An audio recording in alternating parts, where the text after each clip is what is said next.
Speaker, question to the Minister of Labour. Does he stand by all his statements on health and safety?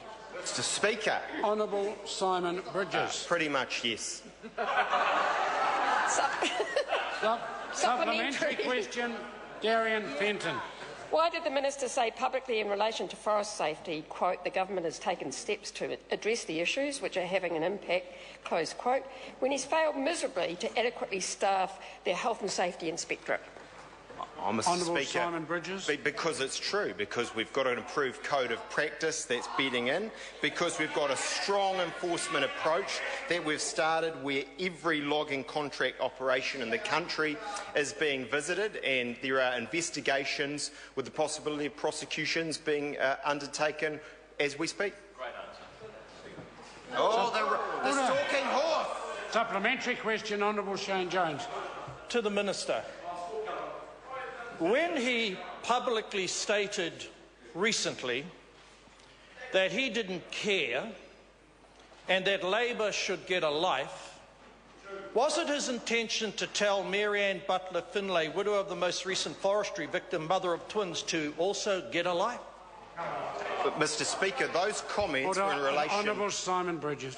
Those comments were in relation to a procedural matter of David Shearer's that had nothing to do with forestry. So I think the member should get a life and actually treat these sort of issues with some respect in this House. Supplementary question, Honourable Shane Jones. Given his advice to myself to get a life, what does he have in store for widow Karina McCarty, who, after losing her husband in the forestry job in 2011, said the new code would not make a difference? I don't think the ministry is going to do anything. They always say they're going to do something, or will he tell her as well to get a life? Insofar as his ministerial responsibility, the Honourable Simon Well, Bridges. firstly, let me repeat that I never made that statement in relation to anything to do with forestry.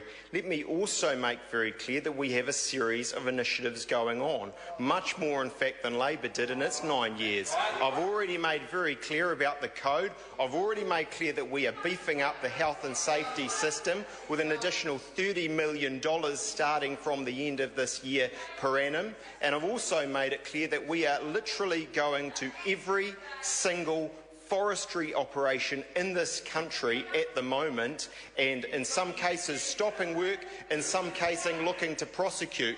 And as I've already said in relation to the interjection, we are beefing up the inspectorate with additional capability. Supplementary question, Honourable Shane Jones. To the Minister, given that the widows and families have warned that forest owners' conduct is leading to unsafe conditions and owners should be accountable, why is he not taking ownership, showing leadership, fulfilling his statutory responsibilities, or is he intending to tell them all to get a life? Mr. Speaker, well, I am showing ownership of this issue. That's in fact why I don't want a government-led inquiry, because actually the time of inquiry isn't over, and now what we need is action. And that's why, as I said, we have a series of initiatives. We're doing things. Look, the forestry industry has made it quite clear they want to hold their own kind of review and inquiry. I support that. I think they should also take some ownership for this issue, as I've said publicly. Speaker. Supplementary question, the Honourable Shane Jones. When he told the media recently he knows the forest companies, which he's just referred to, are animated about this issue, did he give any thought as to what he might do and say to animate the blighted lives of the orphans and wives, widows left behind? Speaker. Honourable Simon. Yes, and that's why, as I say, I'm overseeing a regime that, unlike when that member was a minister, is ensuring that every... Point of order. Order. Point of order. Point of order. Honourable Shane Jones. Sir, the question that I asked was directed to a remark publicly made about forest companies. It had absolutely nothing to do with 2007, 2008. Order. The member asked a question which I think all members want to be very cautious of in asking those types of questions when they're dragging in people who have suffered very unfortunate fatalities in their families and so on. Having said that, I didn't rule the question out of order. It certainly gives the Minister a relatively wide licence to answer it, and I asked the Minister whether he wants to. Point of order, the Honourable Shane Jones. Sir, it is the duty of us as parliamentarians to hold ministers to account, and I find objectionable your admonition that that was an improper question. And the member has every right to find a comment I make objectionable.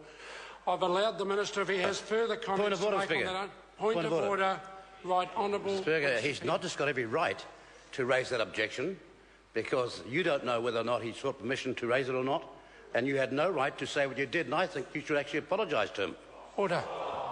And I think the member's got, again, a right to make that point. I just think when members raise circumstances like that, that involve families that are already coping with enough of a tragedy, they need to be very careful in raising those points. I certainly didn't rule the question out of order, but in answering the question, it does give a great deal of licence to a minister to answer it.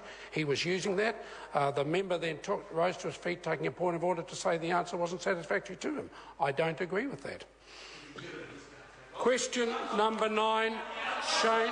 I'm happy to give the answer, Mr. Speaker. If the member wants to, Minister wants to continue with his answer, he's welcome to. Which is that, unlike what happened under the last government, I have made sure that every single forestry operation in this country is being visited with a view to investigations where there are unacceptable practices. And as I say, those investigations may well lead to prosecutions and have already led to some of those companies being stopped in their tracks and having business stopped. Question number 9, Shane Arden. Thank you, Mr. Speaker. My question is to